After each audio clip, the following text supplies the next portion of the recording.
కాపాడుకోవడానికి రా కదిలిరా అని పిలిపిస్తే మహానాడును తరపించే విధంగా ఈ రోజు మీరందరూ వచ్చారంటే చాలా సంతోషం. ఈరోజు చూస్తా ఉంటే రాజమండ్రి రంకేసింది, రాజమహేంద్రవరం దద్దరిల్లింది. మీ ఉత్సాహం చూస్తా ఉంటే ఒక పక్క సముద్రం, సముద్రానికంటే ఎక్కువగా జన సముద్రం మన ముందరకు వచ్చింది. మీ ఉత్సాహం, మీ కసి చూసి చెప్తున్నాను, త్వరలో మంచి రోజులు వస్తాయి. తెలుగుదేశం జనసేన గెలుపును ఎవ్వరూ ఆపలేరు, ఎవరికి ఆసక్తి లేదు. ఈ రాజమహేంద్రవరం పేరు నేనే పెట్టాను, రాజమండ్రిని రాజమహేంద్రవరం పేరు పెట్టింది కూడా నేనే పెట్టాను. ఈరోజు ఈ యొక్క నగరానికి, ఈ ప్రాంతానికి ఒక విశిష్టమైన చరిత్ర ఉంది. ఇక్కడి నుంచి నన్నయ్య గారైతే భారతాన్ని అనువదించాడు, వీరేశలింగం గారు ఇక్కడి నుంచి సంస్కరణలు ప్రారంభించారు. ఎవరైతే ప్రకాశం పంతులు ఇక్కడే మున్సిపల్ చైర్మన్ గా పనిచేసి బ్రిటిష్ వాడికి గుండె చూపించి నీకు చేతనైతే కాల్చమని చెప్పిన ధైర్యశీలి ప్రకాశం పంతులు. అలాంటి మీ దగ్గరికి నేను వచ్చా. ఈరోజు నేను రా కదిలిరా పిలిపించాను.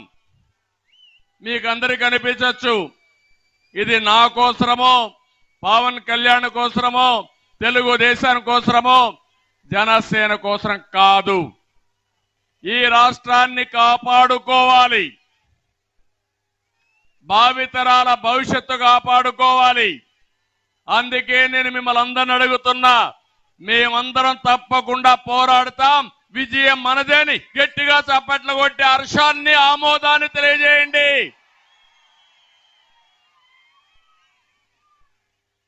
తెలుగు జాతి 10 కోట్ల జనాభా, 5 కోట్ల మంది తెలంగాణ గాని ఇతర రాష్ట్రాల్లో గాని ఇతర దేశాల్లో ఉన్నారు.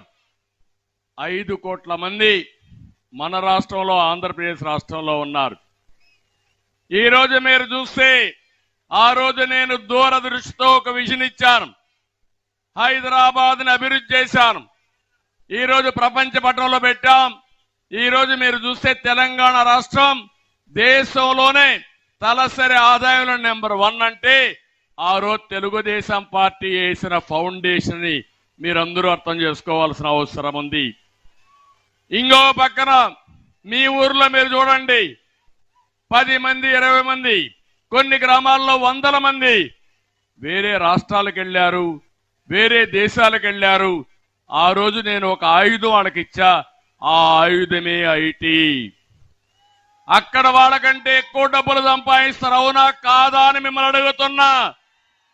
ఎవరికైనా అనుమానం ఉంటే, వైఎస్ఆర్ కాంగ్రెస్ పేటీఎం బ్యాచ్ కి అనుమానం ఉంటే నేను చెప్పక్కర్లా, మీ ఊరికి వెళ్ళి అడగండి, లేకుంటే నీ కొడుకుని అడగండి, నీ కూతుర్ని అడగండి, వాళ్ళు కూడా నా బెనిఫిషరీసే, నా వల్ల బాగుపడిన వాళ్ళు, అవునా కాదా అని మిమ్మల్ని అడుగుతున్నా. అలాంటి రాష్ట్రం ఏంటి ఈరోజు, ఏంటి ఇబ్బందులు? ఒక విషయం నేను మిమ్మల్ని అందరూ చెప్తున్నా, నిన్న ఒక్కరోజు నేను చూశాను, ఒక సైకో పరిపాలన ఈరోజు రాష్ట్రంలో జరుగుతా ఉంది.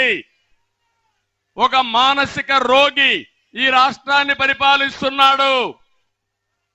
మొన్ననే విశాఖపట్నంలో మీటింగ్ పెట్టుకున్నారు. పెట్టుకోండి, విమర్శించండి, మాకు బాధ లేదు. నా ఫోటోని, పవన్ కళ్యాణ్ ఫోటోని, వేరే వాళ్ళందరూ ఫోటోలు 2-3 పెట్టి, వాళ్ళు అక్కడ చూస్తే బాక్సింగ్ బ్యాగ్స్ పెట్టి దాంతో కొడుతూ, కాళ్లతో బూట్ కాళ్ళతో తంతూ ఇష్టానుసారంగా చేశారంటే ఇది నాగరిక ప్రపంచం అనుమతిస్తుందా అని మిమ్మల్ని అడుగుతున్నా. ఇది న్యాయమా అని మిమ్మల్ని అడుగుతున్నా. నేను అడుగుతున్నా, ఇక్కడ పోలీసులు ఉన్నారు, నేను ఆ పని డయాస్ పైన పెట్టి జగన్మోహన్ రెడ్డి ఫోటోకు చేస్తే మీరు అనుమతిస్తారా అని పోలీసులు అడుగుతున్నా. చెప్పండి అయ్యా మీరు.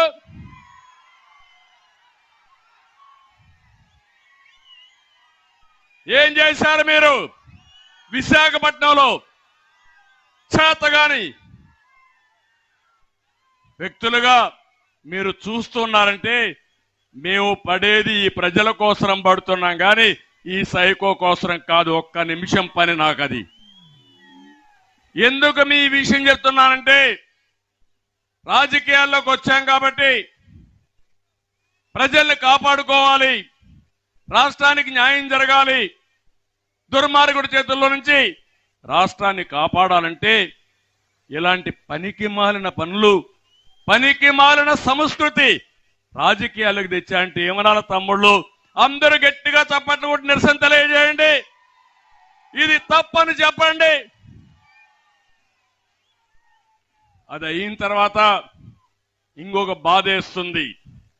నిన్ననే మాచర్ల దుర్గారావు అనే ఒక కార్యకర్త, మత్స్య కార్మికుడు, అతన్ని విపరీతంగా మీరు చూస్తే పోలీసులు తీసుకుపోయి హెరాస్మెంట్ మొదలుపెట్టారు, కొట్టడం మొదలుపెట్టారు, పార్టీ మారమన్నారు. ఎస్ఐ ఎన్ని చెప్పినా ఏం లేదు. రిపీట్ కొడతా ఉంటే ఏం చేయాలో దిక్కుది లేకుండా మళ్ళా పోతే కొడతారని భయంతో ఆత్మహత్య చేసుకుని చనిపోయాడు. మీరు అర్థం చేసుకున్నారా? మనం ఇలాంటి బలవంతపు మరణాలు ఎన్ని జరిగాయో లెక్కలేనన్ని మరణాలు జరిగాయి. ఒక ఉన్మాది పాలనలో, ఒక సైకో పాలనలో అందరం బాధితులమే. అవునా కాదా తమ్ముళ్ళు? మీరే చెప్పండి. అంటే నీ దగ్గర అధికారం ఉందని ప్రభుత్వంలో ప్రజాధనాన్ని ఉపయోగించుకొని తప్పుడు కేసులు పెట్టి వేధిస్తావా నువ్వు? రోజు వస్తుంది. నేను ఒకటే చెప్తున్నా, ఇలాంటి వాళ్ళు చాలా మంది చూసినా కాల గర్భంలో కలిసిపోయారు. అదే జరుగుతుంది రేపు. ఆ దుర్గారావు గారు మరణానికి కారణమైన ఈ వైసీపీ నాయకుల్ని ఏమనాలి? జగన్మోహన్ రెడ్డి ఒక పెద్ద సైకో అయితే అక్కడ ఒక చిన్న సైకో ఎమ్మెల్యే ఉన్నాడు. వీళ్ళందరూ కలిసి అరాచకాలు క్రియేట్ చేస్తున్నారు. నిన్ననే నేను చూశాను అనంతపూర్లో. ఎంత దారుణం అంటే ఒక మహిళ వితంతు, ఒక అబ్బాయి ఉన్నాడు. ఆవిడికి పెన్షన్ రావాలంటే అది అడగనైపోతే నటరాజ్ అనే ఒక వ్యక్తి, వైఎస్ఆర్ కాంగ్రెస్ నాయకుడు, మంత్రి అనుచరుడు, తన కోరిక తీర్చమన్నాడు. ఆ అమ్మాయి చెప్పింది నేను అలాంటి దాన్ని కాదు, నన్ను వదిలిపెట్టంటే ఆ అమ్మాయిని వేధించి కడకు నడి రోడ్లో ఆ అమ్మాయి పైన దాడి చేశారు. ఒక దుర్మార్గుడు, ఒక కీచకుడు, ఒక దుశ్శాసనుడు కోరిక తీర్చలేదని ఆ అమ్మాయిని నడి రోడ్లో కొట్టి విపరీతంగా బాధించి, ఎక్కడైతే పవిత్రంగా చూస్తామో లేడీస్ని అలాంటి మహిళ మీద కాళ్లతో తన్నాడంటే ఏంటి వీళ్ళందరూ? ఓసారి అనిపిస్తుంది ఆంబోతులు మారిగా తయారయ్యారు, ఊరి మీద పడ్డారు. ఆంబోతులకు హెచ్చరిక చేస్తున్నా, నా ఆడబిడ్డల జోలికొస్తే కబద్దార్, అదే లాస్ట్ డే అవుతుంది మీకు.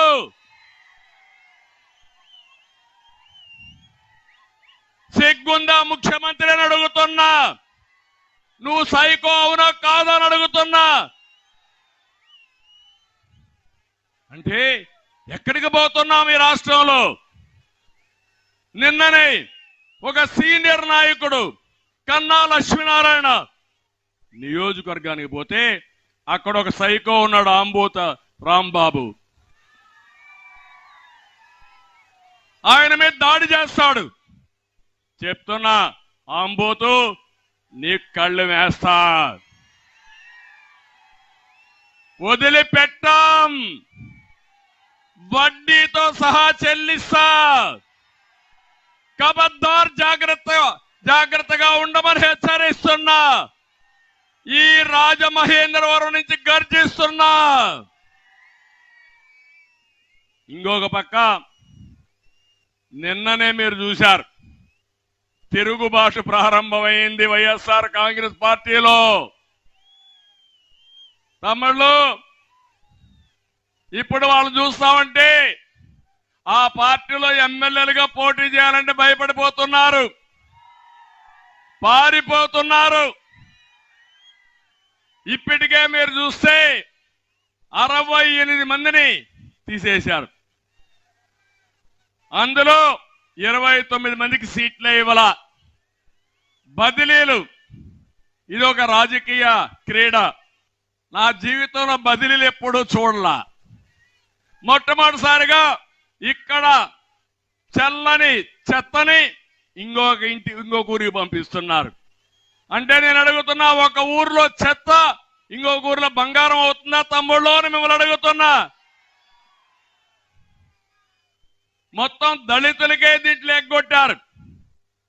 మొత్తం మార్చిందంతా చూస్తే 49 మంది బడుగు బలహీన వర్గాలు ఎగ్గొట్టిన వాళ్ళలో 11 మంది దళితులు, సీట్లు బీకేసిన వారిలో బీసీలు 4. ఈ సైకోతో మేము మేగలేమని 4 ఎంపీలు పారిపోయారు. ఇంకో పక్క మా కొద్ది యొక్క సైకో ముఖ్యమంత్రిని 6 మంది ఎమ్మెల్యేలు పారిపోయారు. అదే దారులు అందరూ ఉన్నారు. రేపో ఎల్లుండో మనం గేట్లు ఓపెన్ చేస్తే ఫ్లడ్ గేట్స్ ఇది ఆ పార్టీ ఖాళీ అయిపోతుంది.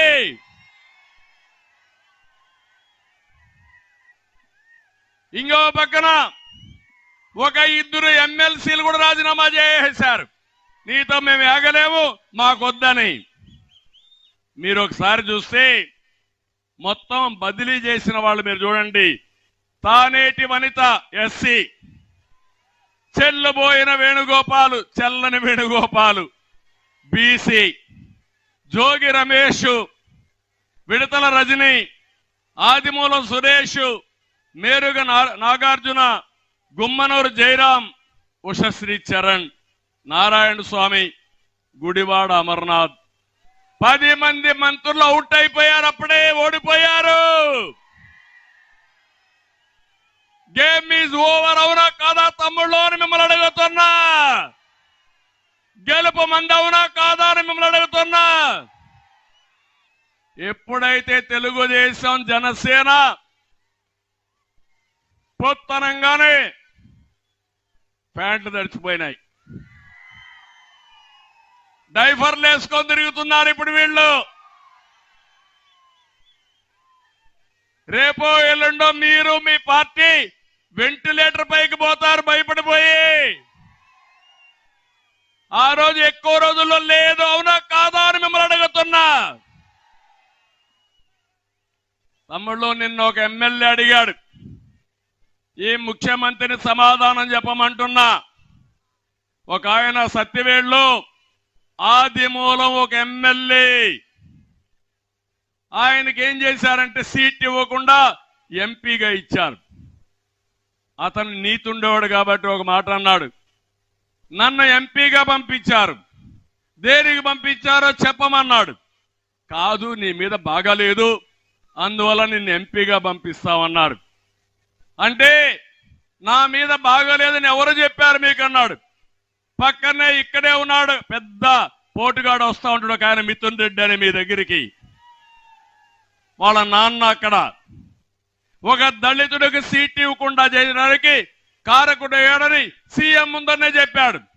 చెప్పడం కాదు, ఒకే మాట అడిగాడు, నా నియోజకవర్గంలో 200 నుంచి 300 టిప్పర్లు మట్టిని చెన్నైకి పంపించి ఆ నెపం నా మీద పెట్టి నాకు సీట్ ఇవ్వకుండా చేశాడు ఈ పెద్ద మనిషి అని చాలా స్పష్టంగా చెప్పాడు. అయినా న్యాయం జరగల.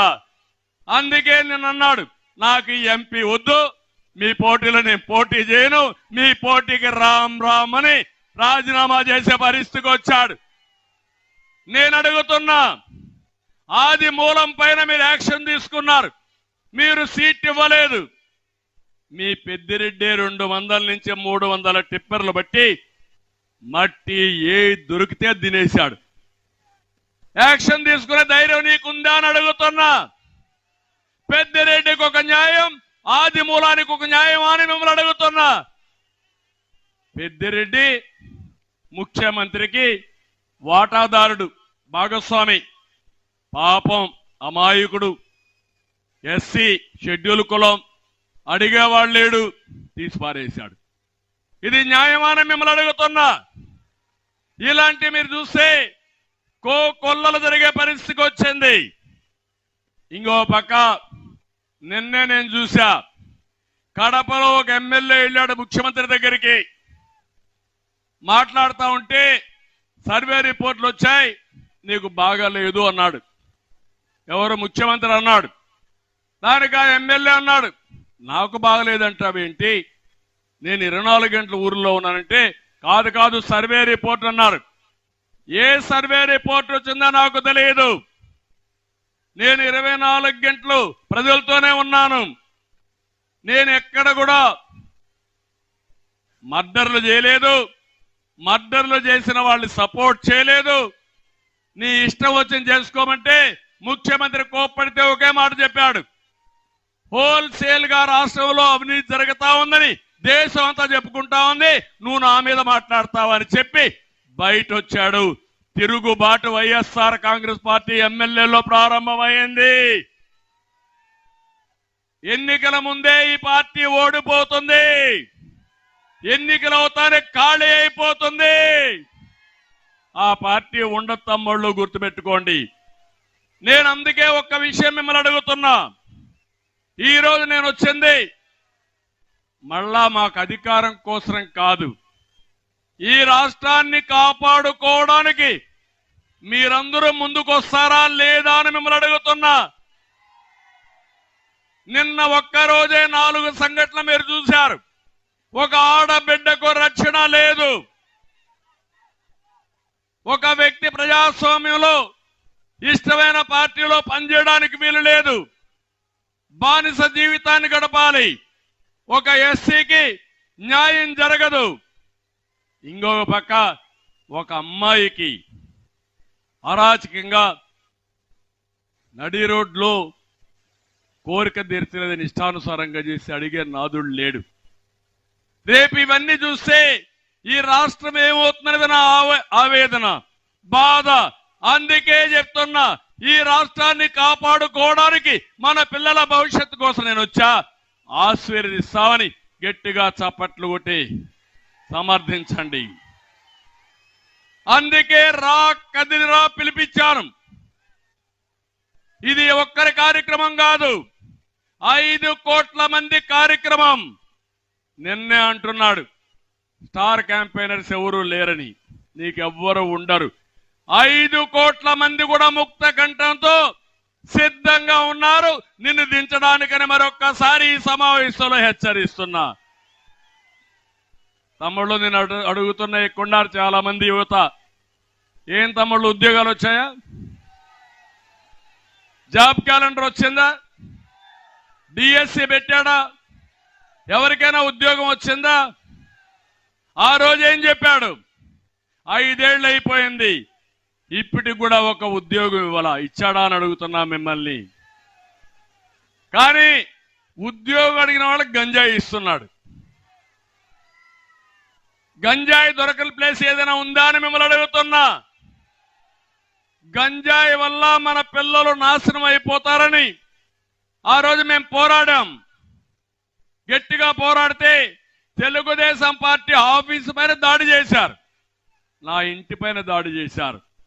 ఎందుకంటే నా బాధ, ఆవేదన, ఒక్కసారి గంజాయికి అలవాటు పడితే ఆ పిల్లలు మన చేతుల్లో ఉండరు, ఇది అన్యాయం అని గట్టిగా మాట్లాడితే అది చేయకుండా ఇష్టానుసారంగా ప్రవర్తించే పరిస్థితికి వచ్చారు.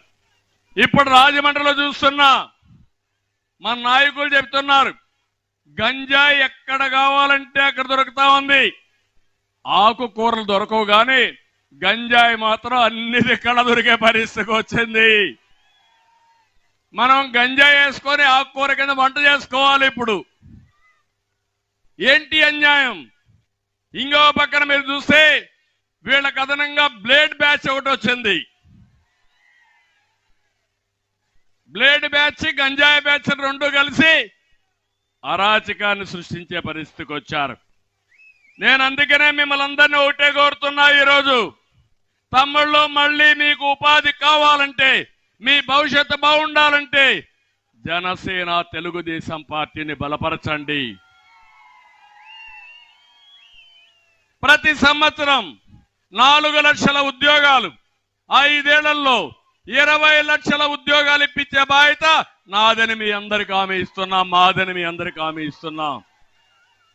ఇదే కాదు, ఉద్యోగం వచ్చే వరకు 3,000 రూపాయలు నిరుద్యోగ భృతి ఇస్తాం.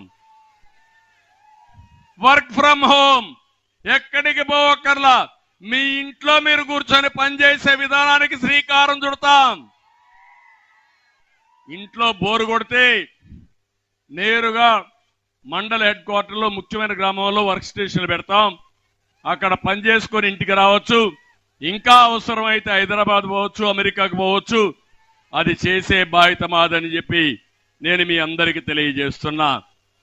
యువత సిద్ధంగా ఉన్నారా అని మిమ్మల్ని అడుగుతున్నా. 72 రోజుల కౌంట్ డౌన్ ప్రారంభమైంది.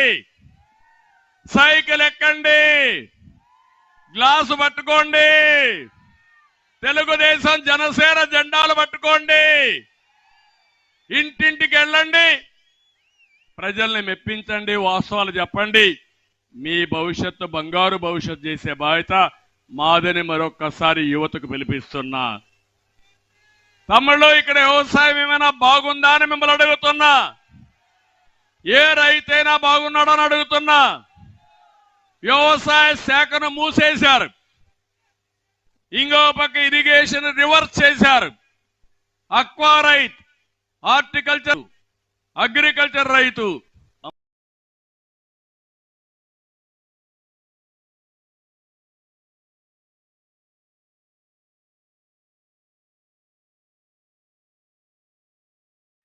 తెలుగుదేశం జనసేన జెండాలు పట్టుకోండి, ఇంటింటికి వెళ్ళండి, ప్రజల్ని మెప్పించండి, వాస్తవాలు చెప్పండి. మీ ప్యాడీ పండించాలి, వరిధాన్యం పండిస్తాం, కానీ తినే అలవాట్లు మారుతున్నాయి. దీనికి అనుగుణంగా మన పంటలు మార్చుకోవాలని ఆ రోజు నేను ఆలోచించాను. అందుకే మీరు ఈరోజు చూస్తే పామాయిల్ రాష్ట్రంలో ప్రవేశపెట్టింది మన నాయకుడు ఎన్టీ రామారావు గారు అనే విషయం మీరు గుర్తుపెట్టుకోవాలి. వాణిజ్య పంటలకు ఎక్కువ ప్రాధాన్యత ఇచ్చాం. ఒక పక్క అక్వా పెద్ద ఎత్తున సాగు చేశాం. రాయలసీమలో పండ్ల తోటలకు ప్రాధాన్యత ఇచ్చాం. ఈ దుర్మార్గుడు వచ్చి మొత్తం ముంచేసే పరిస్థితికి వచ్చాడు. వరి ధాన్యం కొనే నాదుడు లేడు. వర్షాలు పడతా ఉంటే గోతాలు ఇవ్వలేరు, సంచులు ఇవ్వలేరు, కానీ ఇష్టానుసారంగా మన మీద దాడులు చేసే పరిస్థితికి వచ్చారు. ఎక్కడ కూడా సబ్సిడీ రావడం లేదు, గిట్టుబాటు ధర లేదు. ఇలాంటి చూస్తే దేశంలోనే ఎక్కువ అప్పుండే రైతాంగం మన రాష్ట్రంలో ఉన్నారు. దేశంలో ఆత్మహత్యలు ఎక్కువ చేసుకున్న రాష్ట్రంలో మన రాష్ట్రం ఉంది. నేను ఒకటే హామీ ఇస్తున్నా మీ అందరికీ, మళ్ళీ మంచి రోజులు వస్తాయి. రైతు రాజ్యం వస్తుంది. రైతుకు న్యాయం చేసే బాధ్యత మాదని మరొక్కసారి రైతులందరికీ హామీ ఇస్తున్నా. దుర్మార్గుడు ఎంత ఇదంటే, పక్కనే పోలవరం ఈ రాష్ట్రానికి ఒక వరం. 72% పూర్తి చేశా. అలాంటి దాన్ని ఎత్తకపోయి గోదావరిలో కలిపేశాడు. డయాఫామ్ వాల్ పోయింది, కాఫర్ డ్యాములు పోయినాయి, గైక్ బండి పోయింది. ఎప్పుడవుతుందో తెలియదు. అగమ్య గోచరం. అదే తెలుగుదేశం పార్టీ అధికారం ఉండుంటే 2019లో సంవత్సరంలో అయ్యే పనిని సర్వనాశనం చేశాడు. ఇది చాలా బాధాకరం. ఇంకో పక్క రైతులందరికీ, ఇక్కడే ప్రజలకు కూడా చెప్తున్నా, ఏం తమ్ముళ్ళు కరెంటు ఛార్జీలు పెరిగాయా లేదా అని మిమ్మల్ని అడుగుతున్నా. పెరుగుతూనే ఉన్నాయా లేదని మిమ్మల్ని అడుగుతున్నా. ఎన్నికల ముందు ఏం చెప్పాడు? కరెంటు ఛార్జీలు పెరగవని చెప్పాడా లేదా అని మిమ్మల్ని అడుగుతున్నా. 9 సార్లు పెంచారు. 56,000 కోట్ల రూపాయలు పెంచారు. 5 ఏళ్లు ఒక్క పైసా పెంచకుండా నాణ్యమైన కరెంట్ ఇచ్చిన పార్టీ తెలుగుదేశం పార్టీ. సంస్కరణలకు నాంది పలికిన పార్టీ తెలుగుదేశం పార్టీ. మళ్ళీ హామీ ఇస్తున్నా, మళ్ళీ మీ అందరికీ కరెంటు ఛార్జీలు పెంచకుండా నాణ్యమైన కరెంట్ ఇచ్చే బాధ్యత జనసేన తెలుగుదేశం పార్టీ తీసుకుంటామని చెప్పి కూడా నేను మీకు తెలియజేస్తున్నా. ఇప్పుడు మీరు ఒకసారి చూస్తే సోలార్ విండ్ వచ్చింది. దీనివల్ల ఖర్చు తగ్గాలి, పొల్యూషన్ పూర్తిగా తగ్గుతుంది, వాహనాలు కూడా ఎలక్ట్రిసిటీతో వాహనాలన్నీ వచ్చే పరిస్థితికి వచ్చాయి. ఇలాంటి మంచి రోజుల్లో వినూత్నంగా ముందుకు పోవాల్సిన ప్రభుత్వం అవినీతికి పాల్పడి కరెంటు ఛార్జీలు పెంచి మీ నెత్తిన భారం వేసే పరిస్థితికి వచ్చారు. నేను అందుకనే మీ అందరికి హామీ ఇస్తున్నా, మళ్ళీ సోలార్ విండ్ ఎనర్జీ ఉత్పత్తి చేస్తాం. మీ పొలంలోనే మీరు కరెంట్ ఉత్పత్తి చేసుకుని మీకు ఎంత కావాలో కరెంటు ఉపయోగించుకుని మీకు మిగులుంటే డిపార్ట్మెంట్కి ఇచ్చి తద్వారా మీ ఆదాయం పెంచే మార్గం కూడా నేను చూస్తున్నాను. అది కూడా చేస్తామని చెప్పి కూడా నేను మీకు తెలియజేస్తున్నా. ఇంకో పక్కన అడుగుతున్నా ఈ కుండ వాళ్ళందరినీ, బాధుడే బాధుడు, మామూలు బాధుడు కాదు, పన్నులు బాధుడితో పేదల రక్తం దాగే మాయగాడి జగన్. అన్నా క్యాంటీన్ కట్ చేశాడు, పండుగ కానుకలు కట్ చేశాడు, పెళ్లి కానుక కట్ చేశాడు, చంద్రన్న బీమా కట్ చేశాడు, బెస్ట్ అవైలబుల్ స్కూల్స్ కట్ చేశాడు, ఫీజు రీఎంబర్స్మెంట్ కట్ చేశాడు, రైతు సబ్సిడీలు కట్ చేశాడు. 1-2 కాదు, 100 కార్యక్రమాలు నేను ఇచ్చినటన్నీ కట్ చేసి ఈరోజు ఏకంగా మీరు చూస్తే పేదవాళ్ల ద్రోహిగా మిగిలిపోయే పరిస్థితికి వచ్చాడు. ఇప్పుడు మాట్లాడుతున్నాడు నవరత్నాలని. జగన్ అవునా కాదా అంటే బ్రాండ్ మాత్రం జగన్ బ్రాండ్లన్నీ వచ్చే బూమ్ బూమ్ అంట, ప్రెసిడెంట్ మెడల్ అంట, స్పెషల్ స్టేటస్ అంట. నాకే అర్థం కాల ఈయన ఇంత ఇన్నోవేషన్ ఎట్లా వచ్చిందో. సావు తెలివి, ఇలాంటి అడ్డదారిలో మాత్రం బ్రహ్మాండమైన తెలివైన వాడు. ఇంకో పక్క మీరు చూస్తే పన్నులు పెంచారు, పెట్రోల్ ధరలు పెంచారు, ఆర్టీసీ రేట్లు పెంచారు, నిత్యావసర వస్తువుల ధరలు ఆకాశాన్ని అంటున్నాయి. అవునా లేదా అమ్మా? బియ్యం పెరిగింది, పప్పు పెరిగింది, కూరగాయలు పెరిగాయి, చక్కెర పెరిగింది. పెరిగింది ఏమైనా ఉందమ్మా? చింతపండు పెరిగిపోయింది.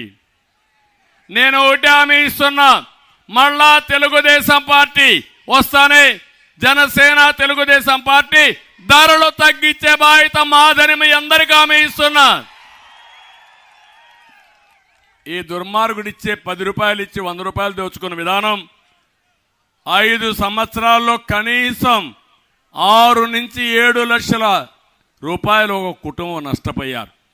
మీకే అప్పున్నాడు, ఆయన ఇచ్చిందేమీ లేదు, మీ దగ్గర వసూలు చేసుకునేది ఎక్కువగా ఉందని చెప్పి కూడా మీకు తెలియజేస్తున్నా. కడాన చెత్త పైన కూడా పన్నేశాడు, కడాన 12 లక్షల కోట్ల రూపాయలు అప్పు తెచ్చాడు. ఆ అప్పు ఎవరు కడతారు? మీరు కడతారా, ఆయన కడతాడా? ఏమమ్మా, అంతే కదా? అంటే బాగా చదువుకున్న వాళ్ళు వెళ్ళిపోతారు ఇక్కడి నుంచి, చదువుకోని వాళ్ళు అందరూ ఇక్కడ ఉంటారు, మీరు బానిసల మరి కష్టపడతానే ఉంటారు పన్నులు కట్టడానికి. ఇది ఈయన విధానం. అందుకే ఇంకో పక్క సామాజిక న్యాయం అంటున్నాడు. ఎక్కడుంది సామాజిక న్యాయం అని అడుగుతున్నా. ఈరోజు మీరు చూడండి, ఇది సామాజిక న్యాయం కాదు, సామూహిక ద్రోహం. ఇంకో పక్క సామూహిక హత్యలు. ఏంటి అన్ని? ఒక పేదవాళ్ళ ద్రోహి ఈ జగన్మోహన్ రెడ్డి అని చెప్పి కూడా నేను మీకు తెలియజేస్తున్నా. దళితులకు ఇచ్చే కార్యక్రమాలు 27 సంక్షేమ కార్యక్రమాలు రద్దు చేశారు. ఇది సామాజిక న్యాయం అని అడుగుతున్నా. సప్లాన్ని ఎస్సీలకు ఎస్టీలకు రద్దు చేశాడు. ఇది సామాజిక న్యాయం అని అడుగుతున్నా. ఒక్క దళిత కాలనీలో రోడ్డు వేసామని అడుగుతున్నా, అభివృద్ధి చేశామని అడుగుతున్నా. నేను చెప్తున్నా, మేమేం చేశామని మీరు మాట్లాడుతున్నారు. మీరు నడిచే రోడ్లు నేను వేసిన రోడ్లే, మీరు కూర్చునే మరుగుదొడ్డు కూడా నేను కట్టిన మరుగుదొడ్డే, నువ్వు తినే తిండికి వాడే గ్యాస్ కూడా నేను ఇచ్చిన గ్యాసే. అవునా కాదా? మీరు తిరిగే ఊర్లో తిరిగినప్పుడు ఎల్ఈడి బల్బులు ఉన్నాయి, ఆ వెలుగులు కూడా నేను ఇచ్చింది తప్ప, తెలుగుదేశం తప్ప నువ్వు వేసింది ఏమీ లేదు.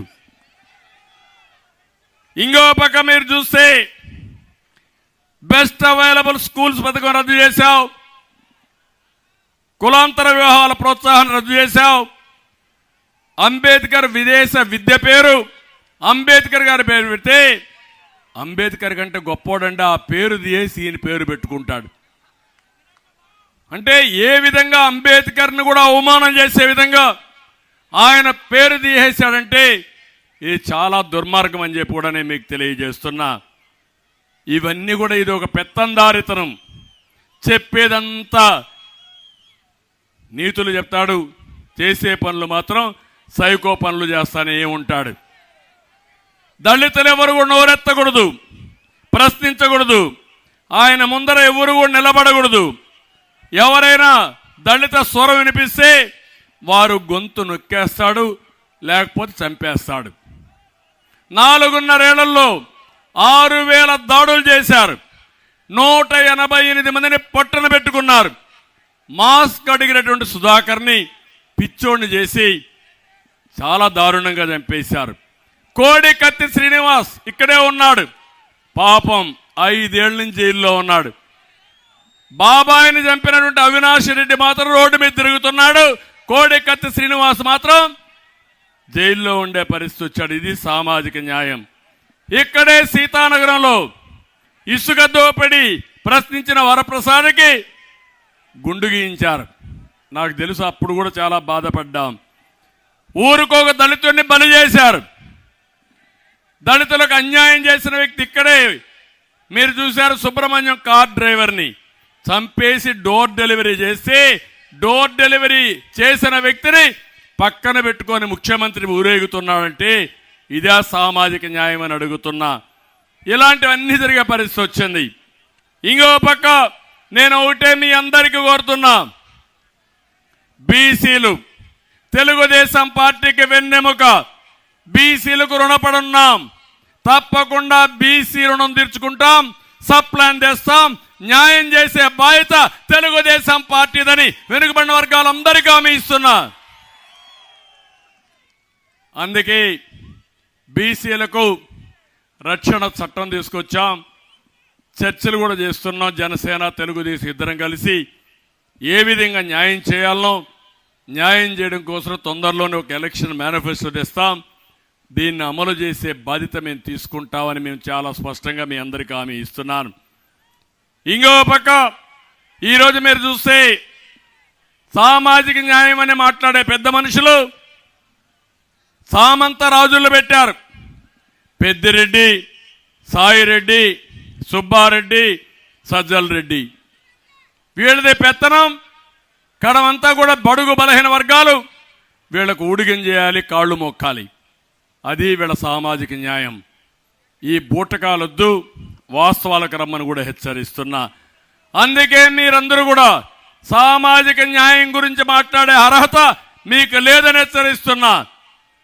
నేను మొన్నే మేము భవిష్యత్ గ్యారంటీ ఒక కార్యక్రమం ఇచ్చాం. నా ఆడబిడ్డలందరికీ ఒకటి హామీ ఇస్తున్నా, ఆడబిడ్డలకు న్యాయం చేసిన పార్టీ గతంలో తెలుగుదేశం పార్టీ. అవునా కాదా? ఆడబిడ్డలు ఆలోచించండి. మొట్టమొదటిసారిగా రాజకీయాల్లో 8% రిజర్వేషన్లు పెట్టింది నందమూరి తారక రామారావు గారు. ఆ తర్వాత ఆస్తిలో సమాన హక్కు ఇచ్చింది ఎన్టీ రామారావు గారు. ఆ తర్వాత నేను వచ్చిన తర్వాత ఉద్యోగాల్లో, కాలేజీల్లో సీట్లలో 33% రిజర్వేషన్లు పెట్టాం. ఒకప్పుడు డౌరీ ఉండేది, ఇప్పుడు డౌరీ కూడా లేదు. బాగా చదువుకొని రివర్స్ డౌరీ ఇస్తున్నారు. ఆడపిల్లలకు డబ్బులు ఇచ్చి పెళ్లి చేసుకునే పరిస్థితికి వచ్చారంటే అది తెలుగుదేశం పార్టీ సాధించిన విజయం. డాక్రా సంఘాలు పెట్టాను, పొదుపు ఉద్యమం నేర్పించాను, మిమ్మల్ని అందరినీ నాయకులుగా తయారు చేశాం.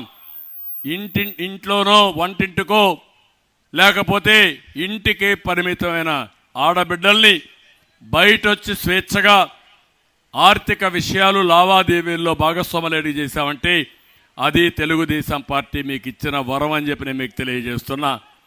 ఇప్పుడు నా ఆలోచన ఒకటి, ఆడబిడ్డల్ని కేంద్రంగా పెట్టుకుని పేదరిక నిర్మూలన చేయాలని, ఈ రాష్ట్రాన్ని అభివృద్ధి చేయాలని మహాశక్తి కార్యక్రమం తీసుకొచ్చాం.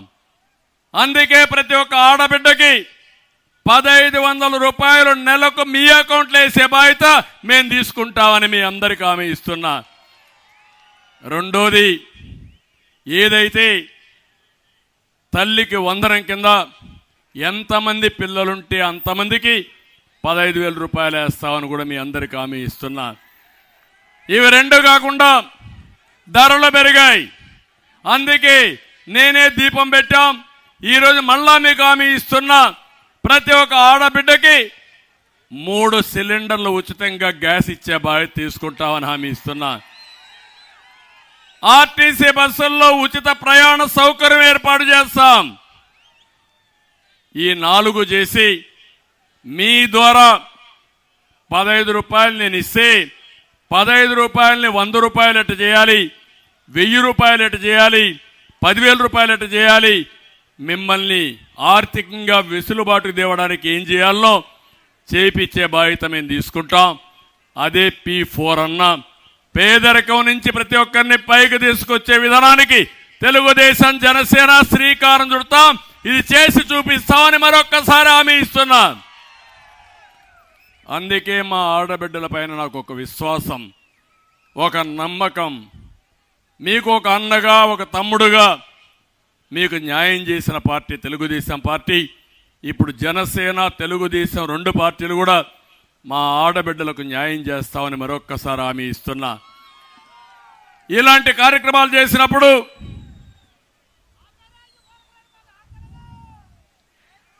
ఇప్పుడు ఇంకో పక్క చూస్తే ఈ ముఖ్యమంత్రి చెప్పేటన్ని ఒకటి, చేసే పనులు మాత్రం అన్ని పనికిరాని పనులు.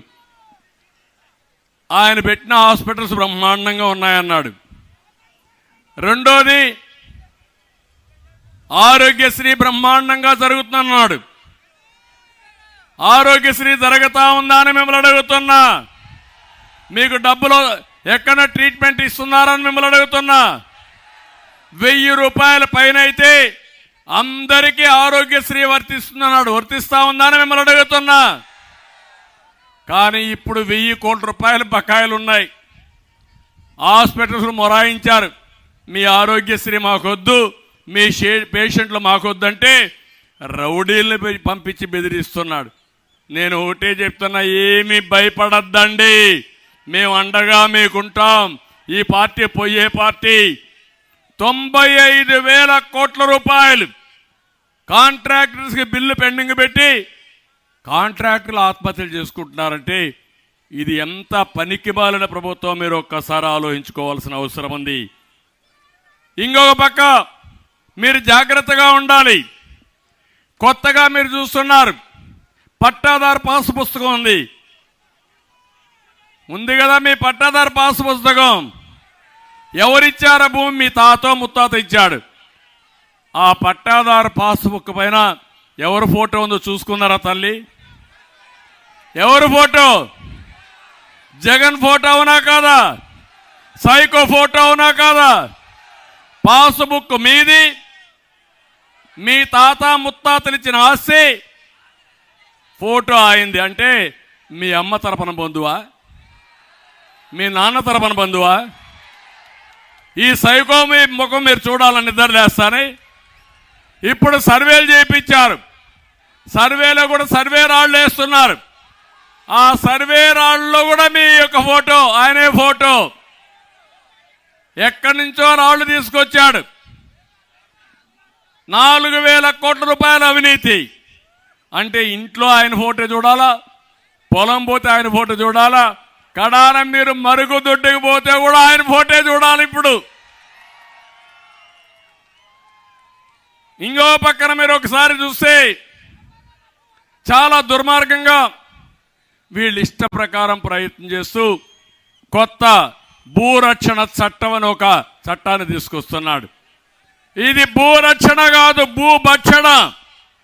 మీ ఆస్తి వేరే వాళ్ళ పేరుతో పెట్టి రికార్డులు మార్చేసి మీరెవ్వరూ అప్పీల్ చేసుకునే అవకాశం లేకుండా కోర్టు పోవాలి.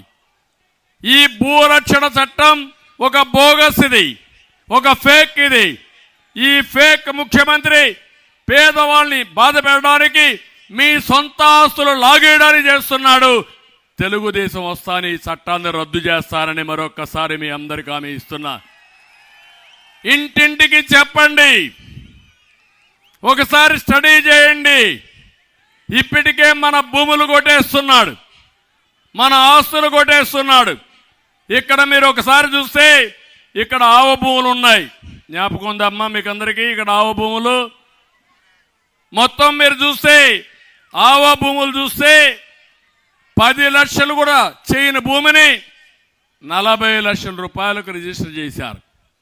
600 కోట్ల రూపాయలు కుంభకోణం ఎవరు చేశారంటే ఎమ్మెల్యే, ఎంపీ ఇద్దరు చేశారు. చేశారా లేదా అని మిమ్మల్ని అడుగుతున్నా. ఇది న్యాయమని మిమ్మల్ని అడుగుతున్నా. నివాస యోగ్యం అవునా? ఆడ ఇళ్ళు కట్టుకునే అవకాశాలు ఉన్నాయని మిమ్మల్ని అడుగుతున్నా.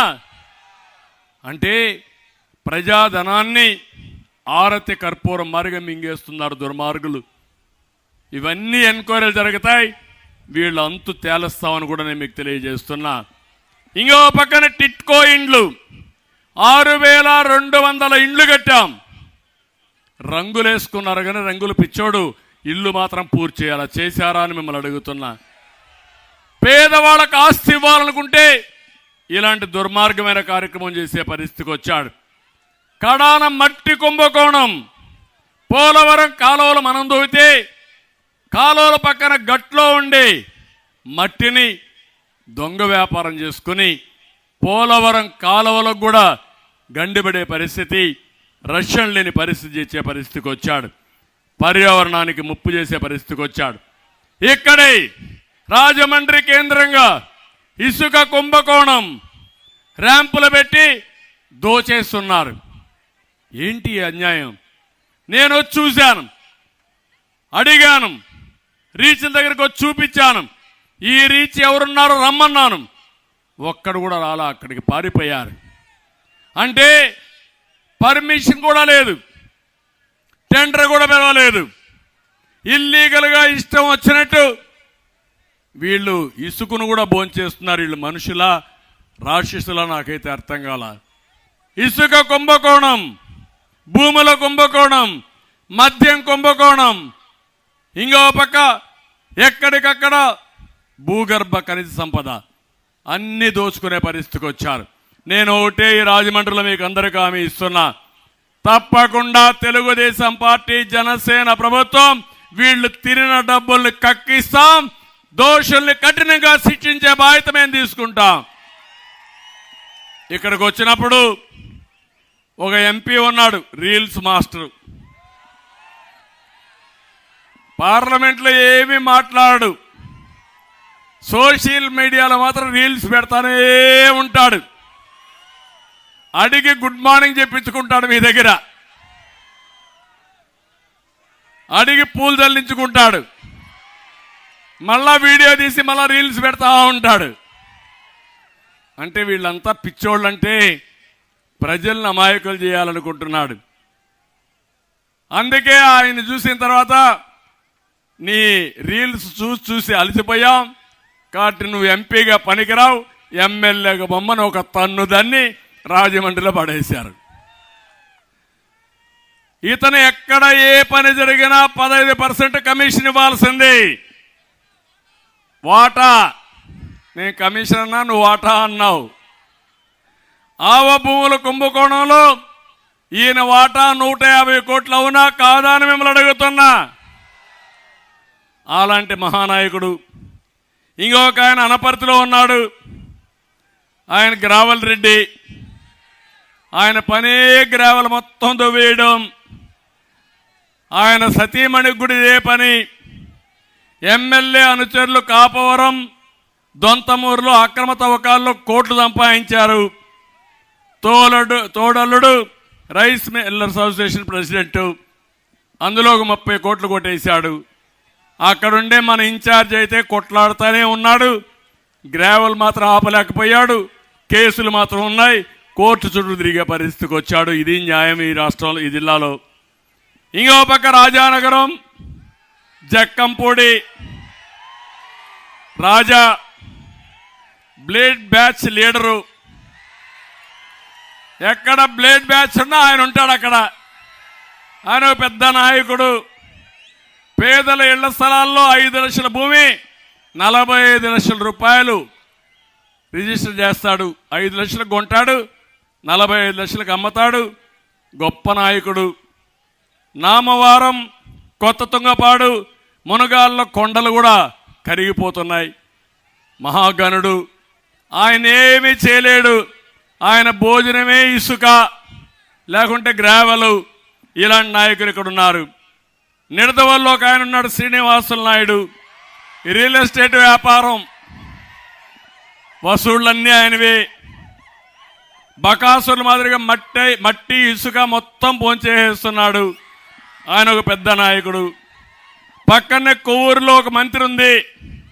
పాపం ఇప్పుడు ఆ మంత్రిని కొవ్వూరు నుంచి ఒక పుష్ ఇచ్చి గోపాలపురానికి తరివేశారు.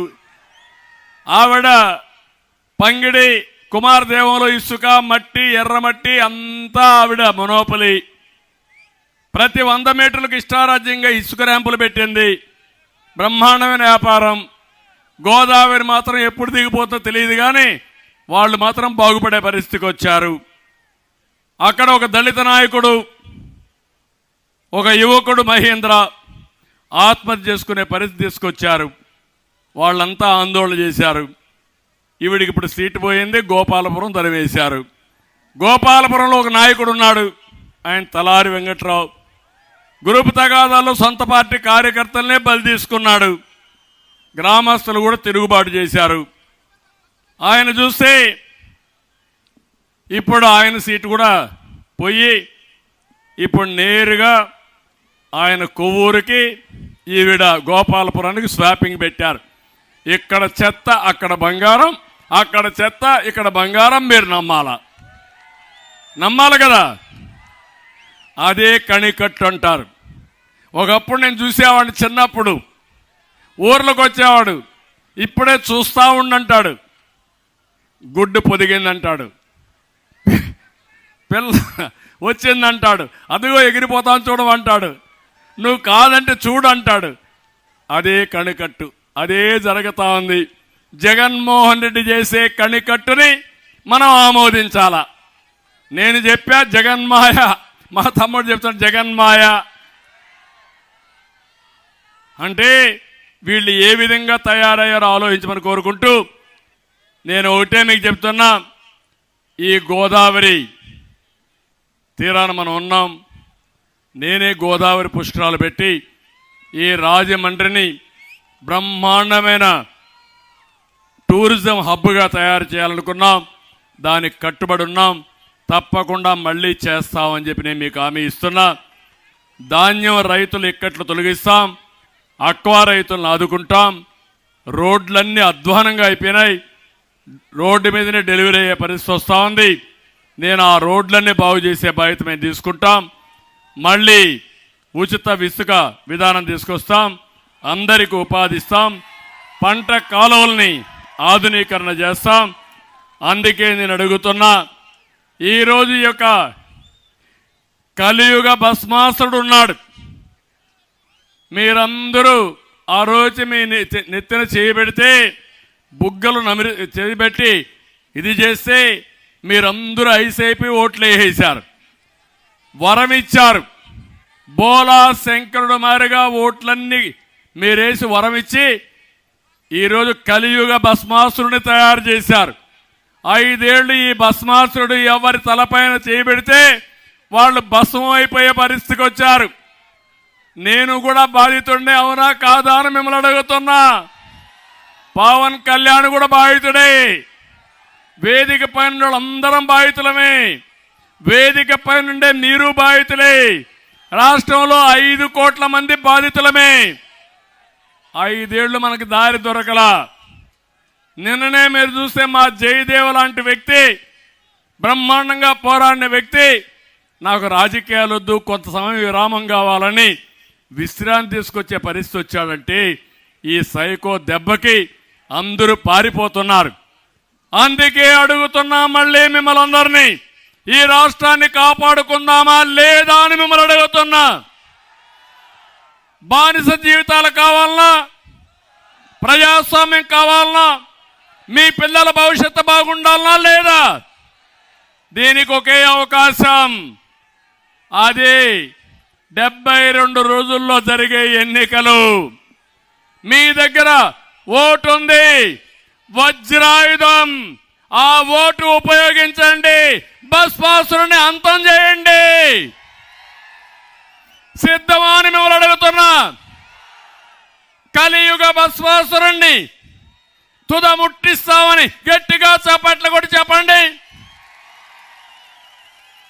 ఈ రోజు నుంచి స్వచ్ఛందంగా మీరు ముందుకు రావాలి. నా కోసరం కాదు, మా కోసరం కాదు, మన కోసరం, మన రాష్ట్రం కోసరం, మన పిల్లల భవిష్యత్తు కోసరం.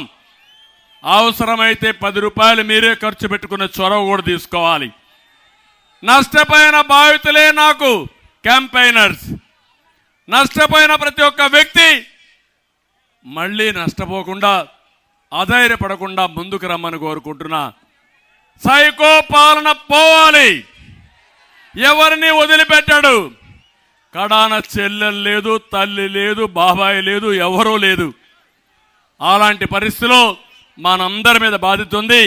దానికి సిద్ధంగా ఉండమని మరొక్కసారి కోరుకుంటూ, నేనిచ్చిన ఈ పిలుపు, మేమిచ్చిన ఈ పిలుపు ఈ రోజు నుంచి ఇంటింటికి వెళ్ళాలి. ప్రతి ఒక్క గుమ్మం తొక్కాలి, ప్రతి ఒక్క గుండె చప్పుడు చేయాలి. చేసి ప్రతి ఒక్కరిలో చైతన్యం తీసుకొచ్చి ఒక్క సీటు కూడా గెలవకుండా వైసీపీని చిత్తుగా ఓడించి భూస్థాపితం చేస్తామని మీరు ప్రతిన చేయాలి. అది చేయండి. ఈ రాష్ట్రాన్ని బాగు చేసే బాధ్యత మేము తీసుకుంటానని చెప్పి తెలియజేసుకుంటూ, నేను అన్నదాతల సంక్షేమం కోసం అంటే కదిలి రాని గట్టిగా పిడికిలు బిగించి మీరు పిలిపివ్వాలి.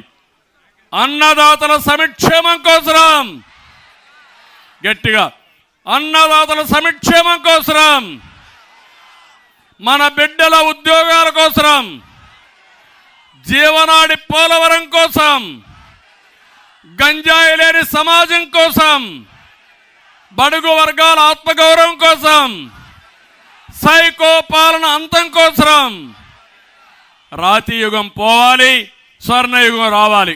కదిరిరా, రాతి యుగం పోవాలి, స్వర్ణయుగం రావాలి.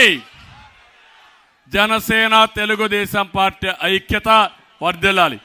తెలుగుదేశం జనసేన ఐక్యత, తెలుగుదేశం జనసేన ఐక్యత. ఒకటే చెప్తున్నా, గెలుపు రాష్ట్రం కోసరం కాబట్టి కార్యకర్తలందరూ కూడా ఆలోచించాల్సింది, నిర్ణయం మేము చేస్తాం. ఏ సీట్లో ఎవరు పోటీ చేస్తారు అవన్నీ నిర్ణయం చేస్తాం. కానీ మీరు క్రమశిక్షణ కలిగిన కార్యకర్తలుగా రాత్రింబగుళ్ళు పనిచేసి ప్రతి ఒక్క ఓటు మనం వేయించుకుని ఈ 2 జిల్లాల్లోనే కాదు రాష్ట్రంలో ఎక్కడా వైసీపీకి డిపాజిట్ రాకుండా చేసే బాధ్యత మీది.